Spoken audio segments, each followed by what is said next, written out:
This was a Russian celebration, notable not for lighting up the sky over Moscow, but for doing so over Crimea as well. On the orders of Vladimir Putin, the displays happened at the same time to highlight the new union he formalized with solemn ceremony today. He'd already had it sealed and delivered, so all that was left was for the Russian president to sign for the parcel of land that is Crimea.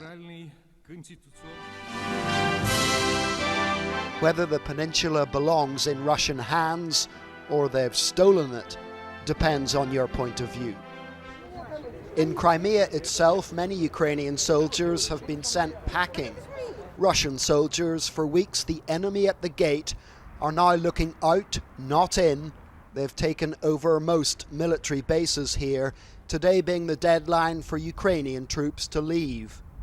At one barracks where the transition was still happening, the mismatch was obvious. The Russians had armour and the Ukrainians very little. A Ukrainian colonel came out and told us that he'd been ordered to get his men to remove all their belongings. With the victor within earshot, the vanquished agreed it was a sad day indeed. It's hard not to feel sorry for the Ukrainian soldiers, because in less than a month they've gone from being a home guard to being foreign forces.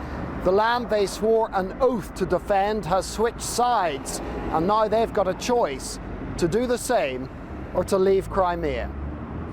One place where a Russian siege is yet to force complete capitulation is Sevastopol. By scuttling in strategic places, the Russians have ensured that Ukrainian warships are trapped in port, but getting the Ukrainians to surrender all of these valuable assets may yet take some time. On the turncoat territory that is Crimean land, the Ukrainian cap no longer fits. Here, Ukrainian troops are yesterday's men. Today, many accepted the offer to switch sides. He's now a Russian soldier digging Russian soil. John Irvine, ITV News, Crimea.